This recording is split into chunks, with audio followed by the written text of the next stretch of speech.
On today's episode, a tough night for the Chicago Blackhawks defense led to a 5-2 loss to the division rival St. Louis Blues. In particular, not a good night for Caleb Jones or Alec Regula, as the Hawks have now lost 8 of their last 10 games. I'll get into all of that and plenty more right here on Locked On Blackhawks.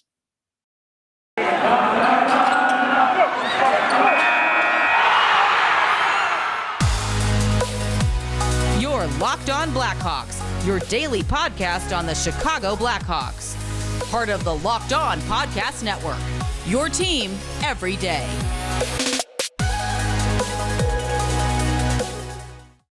Welcome to the Locked On Blackhawks podcast, part of the Locked On Podcast Network, your team every day.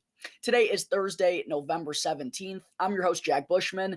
You can find me out on Twitter at JackBushman2, or you could also go and check out my Strictly Blackhawks account at Talkin' Hockey for all the latest Blackhawks news and updates. And if you're listening to the audio version of today's episode and you like what you're hearing, then make sure to go and show some support first by following the podcast. You can also go and leave me a review if you want to as well, which would be greatly appreciated. And the best part about it all is that it's 100% for free wherever you may be listening to your podcast. Go and follow the show right now, and you'll be able to get the latest episode as soon as it comes out each day.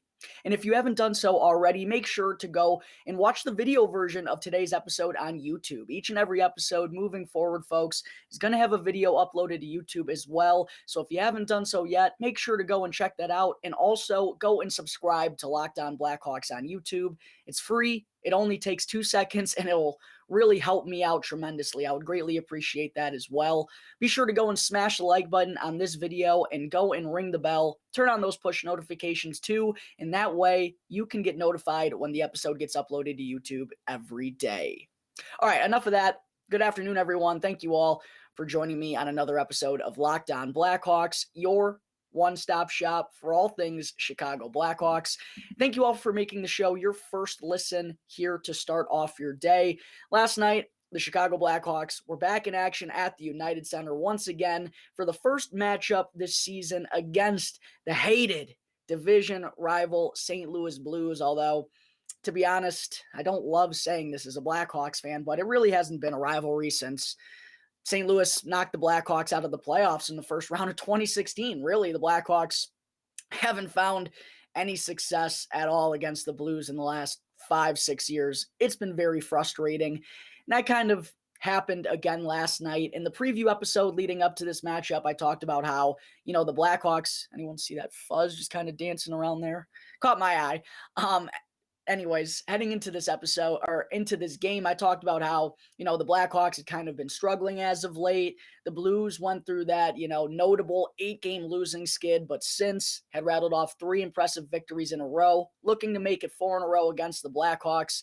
And I thought the Hawks, right out of the gate in the first period, the first 5-6 minutes, they had some really good looks to get on the board. Unfortunately, they just couldn't cash them in. Jordan Binnington with a couple big-time saves in the first period, 2 of which came on Andreas Athanasiou, who did find some success on Binnington a little bit later, which I'll talk about here in just a moment. But unfortunately, the Blackhawks gave up the first goal of the game. Once again, Calle Rosen, harmless shot from the point, winds up banking off of Alec Regula right out in front of Arvid Soderblom, and getting past him to give the Blues a 1-0 lead. That was the 12th time in 16 games this season that the Blackhawks gave up the first goal. And whenever I do crossover episodes or whenever I'm doing previews for a game and I'm giving my predictions, I don't like to say just the generic things, score the first goal and that type of stuff. But when the Blackhawks have only scored the first goal 4 times through their first 16 games, they're doing it in 25% of their games so far this year.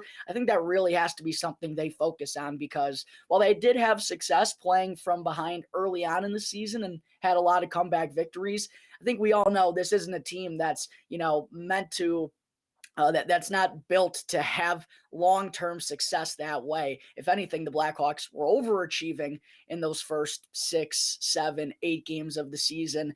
And now after this 5-2 loss to the St. Louis Blues, we're kind of seeing the team we thought we were going to get at the beginning of the year. Things are finally starting to come back down to earth.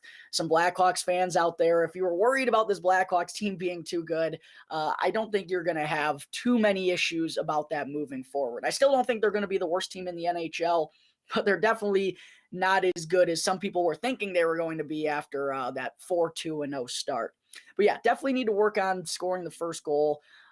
Second period too, it was a lot of back and forth action, honestly, just utter chaos going on in the second period. I think there were 4 goals scored in 5 minutes, but it felt like it was Jeremy Colleton still coaching the Blackhawks in these instances, because whenever they dug themselves a little bit closer, Andreas Athanasiou with both goals for the Blackhawks, by the way, last night, one on a breakaway with a beautiful backhand forehand move to beat Binnington, and then the other one came on an odd man rush where he just blew it past Binnington's blocker's side.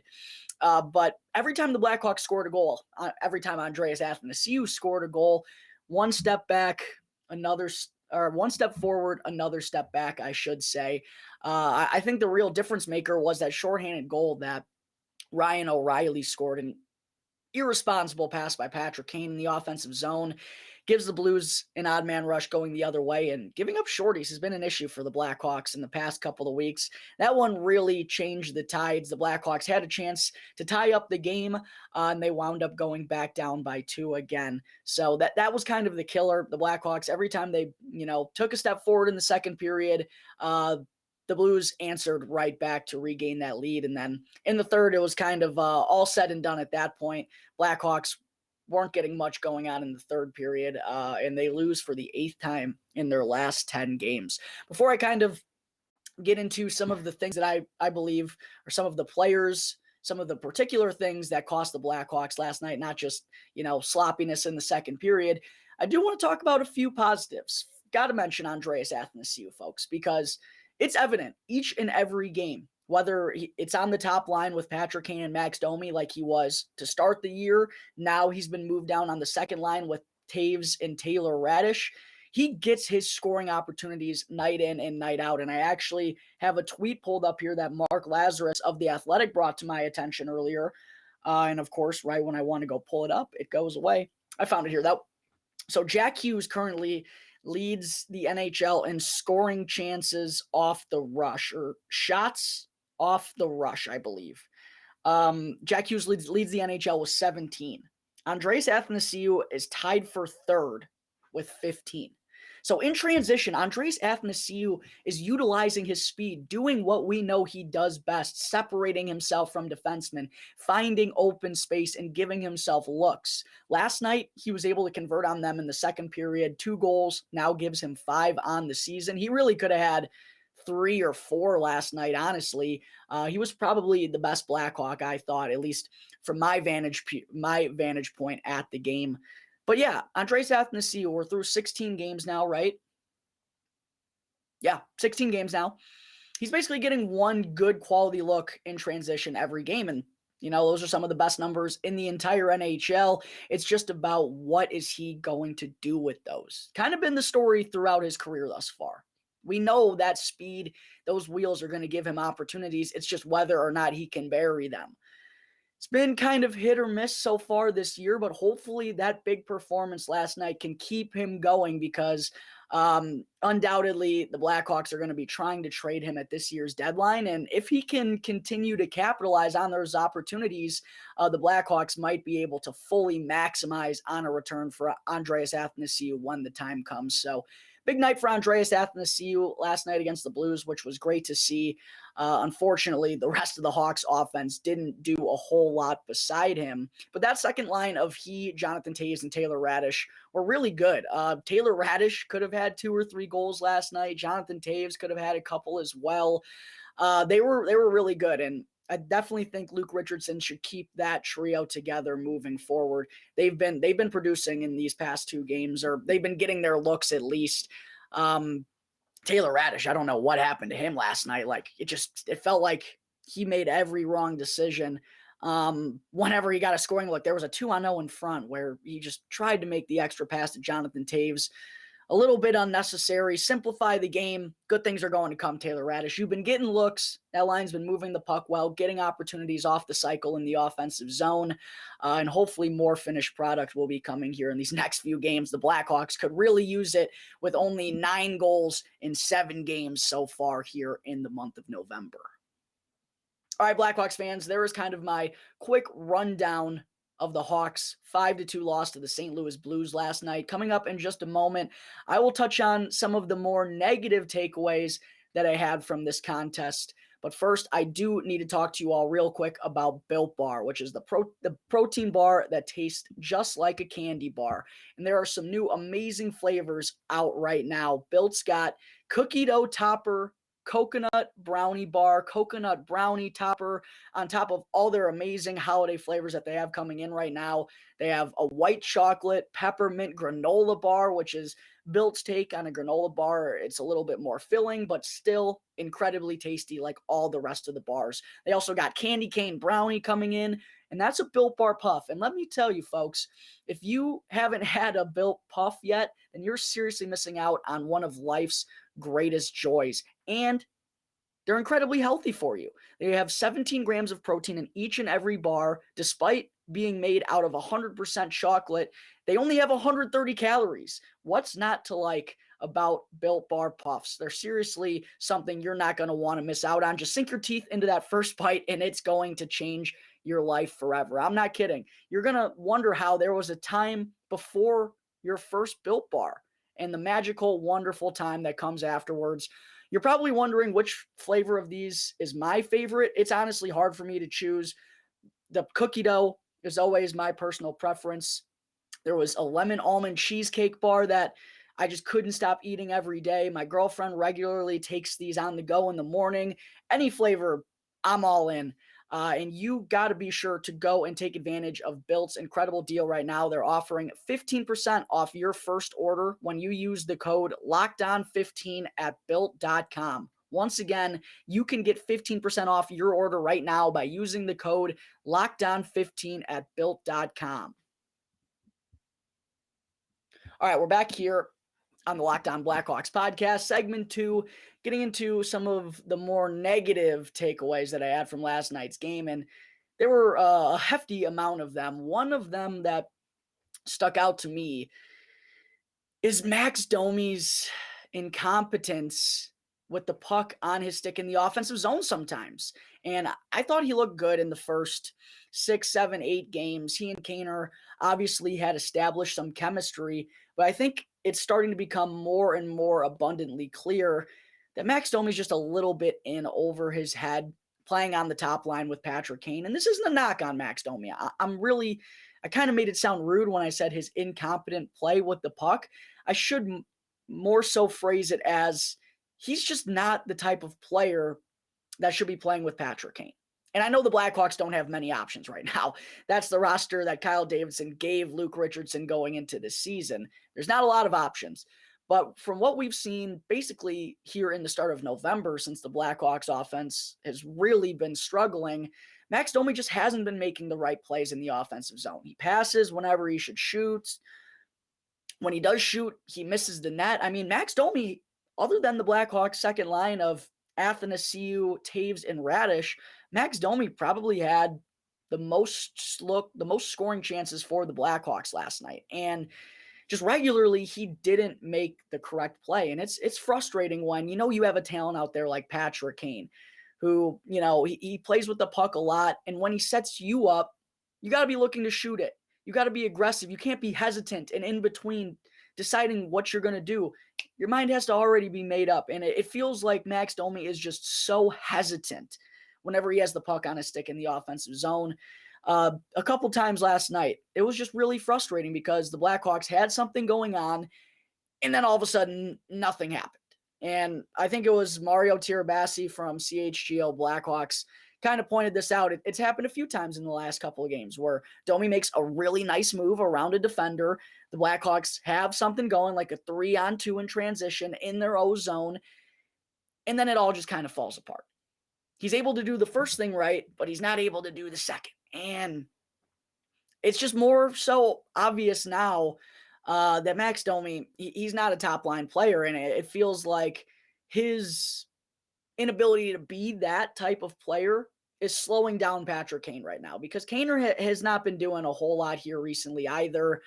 And I do wonder if the Blackhawks coach Luke Richardson has considered putting Jonathan Toews as the center alongside Patrick Kane. And I know, especially with how good Jonathan Toews has looked here early on this season, that they probably, Richardson probably prefers to have them split up and give the Hawks a little bit more depth on a couple of different lines. But if Max Domi keeps, this type of play up and is slowing down Patrick Kane, who, the Blackhawks really need to be producing if they want to even be competitive.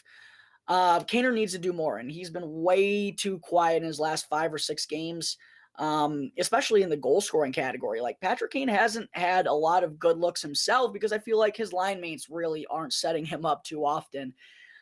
So I know I said that I think the second line of Athanasiou, Toews, and Radish deserves a couple more games to see if that's it. Well, if the top line isn't going, if Patrick Kane isn't going in the next few games, I think it's going to have to be time for a change, because you need him going. You can tell he's getting frustrated out there. And again, the Blackhawks only have 9 goals in 7 games so far in this month. So it's obviously not working too well at the moment. And I give Luke Richardson props, actually, for holding on to these forward lines for so long. And, I understand why coaches would want to change things up so soon when it's not going well, but especially this early on in the season, sometimes you just need to let those things develop and wait it out just a hair bit longer. But we're starting to get to that point where we're learning what's kind of happening with this team, who everybody is, what they're capable of.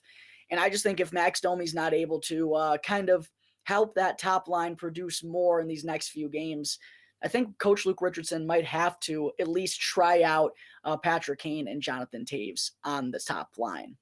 I also wanted to mention defensively for the Blackhawks last night was not a good game for Caleb Jones. He finished as a -5, was on the ice for all 5 St. Louis goals. And it was kind of weird to me because I was at the game last night and there were some really good plays that Caleb Jones made while the Blues were entering the D zone, and interrupted some passes, broke some plays up, had an active stick. Like, I really do believe he did some things well last night, but it all comes down to the same thing that I've been talking about for basically the past 2 weeks since he returned to the lineup after being a healthy scratch.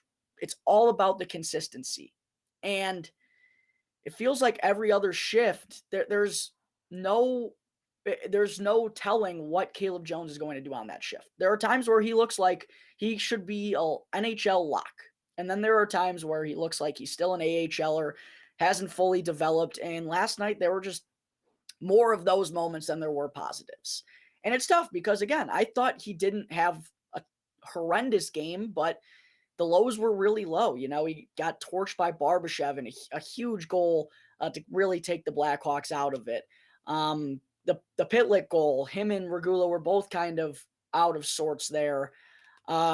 Kind of a toughie on the Ryan O'Reilly shorthanded goal. I actually thought he played it pretty decently. O'Reilly's just kind of the bigger man and got to the rebound in front. But it all just comes back to the defensive side of things for Caleb Jones. Again, there are going to be concerns. And he's 23, 24 years old now. This was like a make or break season for him a little bit. And for him to still be this shoddy every night defensively, it's definitely got to be concerning. And given all the prospects that the Blackhawks have in Rockford right now, a lot of them knocking on the door, looking to become NHLers, you got to wonder what general manager Kyle Davidson is thinking, because I don't think they're going to send Caleb down to the AHL. I know there's a lot of Blackhawks fans saying, trade him, cut him, let go of him right now. They're not going to do that for a couple of different reasons. One, just getting rid of him for nothing wouldn't make any sense. Also, he's Seth's brother. I'm sure they're not just going to throw him out the door and Seth's going to be okay with it. And also, I believe he would have to go through waivers if they wanted to send him to Rockford. So Another team would probably take a chance on him, I'd assume, especially a team like, Columbus, who's really thin on D right now. Ottawa's really thin too.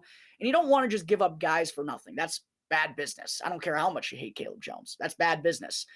So they're not going to send him to the AHL. I doubt that, but I do think he's in for a night or two up in the press box, maybe even Saturday against the Boston Bruins, because it just hasn't been good enough. And Philip Roos, who's a guy who I think is actually low-key the same age as Caleb, or, maybe just a little bit younger, but does have some professional experience over in Sweden before this year and has been sturdier defensively than Caleb has been thus far. I get that Caleb can add things offensively, and that makes him a little bit more unique for what the Blackhawks have as a whole defensively at the moment. But if he's going to be a liability defensively, I don't know how you can move forward with confidence in him. So it's a tough start to Caleb Jones's make or break season, as I just put it. And I do expect him to be a healthy scratch for at least one, if not both games of the Blackhawks back-to-back over the weekend. But I also do want to note that earlier this morning, the Blackhawks reassigned fellow defenseman Alec Regula to the Rockford IceHogs of the AHL. They have not made a corresponding move yet, but I do wonder if one could be coming here in the next couple of days, the next week, because Seth Jones is still going to be out for at least the next 10 to 14-ish days. Luke Richardson kind of provided a little bit of an update recently. He said that an x-ray was a little bit shoddy and Jones is still feeling some normal discomfort in his thumb. So they're going to go ahead and x-ray him again here in, 10 to 14 days. So with that being the estimated timeline for Seth Jones right now, and Regula now officially in Rockford, that leaves the Blackhawks with 6 defensemen at the NHL level right now. And, obviously one of those is a youngster in Philip Roos, who they do like a lot, but I don't know if they want to be playing him every single night. So I'm really curious to see what's going to happen to the Blackhawks roster here in the next few days. And one thing I wanted to make sure all of you Blackhawks fans know, of course, on injured reserve right now is not only Seth Jones, but Tyler Johnson and Alex Stalock. At the moment, the Blackhawks have 21 players of 23 possible on their active roster. They have 13 forwards, 6 defensemen, and 2 goaltenders. Now, Tyler Johnson, he's been back at practice wearing, the regular full contact sweater. He's been practicing as a full participant. So he should be nearing a return soon here. I guess probably after the weekend. Maybe he'll even get in there for one of those games, possibly. Not entirely sure, but once Johnson gets activated off of injured reserve, he's going to be the 14th forward on the NHL roster. And I just talked about how the Blackhawks have 6 defensemen. Once Alex Stalock gets healthy, that Arvid Soderblom is going back to Rockford. That's been the plan all along for him. If Stalock nor Mrazek hadn't suffered injuries, we wouldn't have even seen Arvid Soderblom up at the NHL so far. So don't be surprised or don't be frustrated when that move happens, because it's going to. When Stalock is healthy, Arvid Soderblom is going back to the Rockford IceHogs. But Seth Jones is still going to be out for quite a while, and that's going to put the Blackhawks still have one available roster spot potentially. So we'll see. Maybe they call someone up like Jakob Galvis for a few days, or Isaac Phillips, because it feels like once Seth Jones does return, we're not sure entirely when that's going to be. Someone's going to get sent down. Don't know if it's going to be Philip Roos or what's the situation, but it's going to be interesting. Maybe they call up Galvis. Maybe they call up someone like Isaac Phillips. They also could call up Ian Mitchell, who just recently returned from his wrist injury that cost him all of training camp, all of the preseason, the start of the regular season. But he just had a monster day yesterday for the IceHogs, a 4-point showing for Ian Mitchell, 2 power play goals, 2 assists. I believe he's got 5 points in 3 or 4 games since returning. We might be seeing Ian Mitchell here pretty soon. I don't know if Kyle Davidson wants to give him a little bit more time at the AHL level to ensure that he's fully ready to go whenever the Blackhawks do inevitably call him up. Maybe that's something that will prevent Mitchell from coming up right now, but I'm definitely interested to see what he has to offer, especially when, Caleb Jones just has been playing well as of late. And we kind of know a little bit more about Caleb than we do about Mitchell already. And one of the listeners out there mentioned a great point earlier too that I wanted to be sure to bring up. What's the worst thing that can happen? I mean, it would suck if Ian Mitchell plays poorly, no doubt about it. I'd be very disappointed if he has a difficult time because it's kind of a make or break season for him too. But at the end of the day, if he plays poorly and the Blackhawks lose, it's not the end of the world. We at least get to know what we have with some of these prospects, whereas we kind of know what Caleb Jones is already. So that's kind of my personal take on it. We'll see if the Blackhawks do wind up calling up Ian Mitchell here in the next couple of days. They have the room to do so now that Alec Regula has been sent down to the AHL, and Seth Jones still sounds like he's going to be out for at least the next week and a half to 2 weeks and possibly even longer. All right, folks, I think that is going to wrap up Thursday, November 17th episode of Locked On Blackhawks. Make sure, if you're not already, to go and follow Locked On Blackhawks right now, wherever you get your podcasts, and go and subscribe to Locked On Blackhawks on YouTube, and you'll be able to get the latest episode as soon as it comes out each day.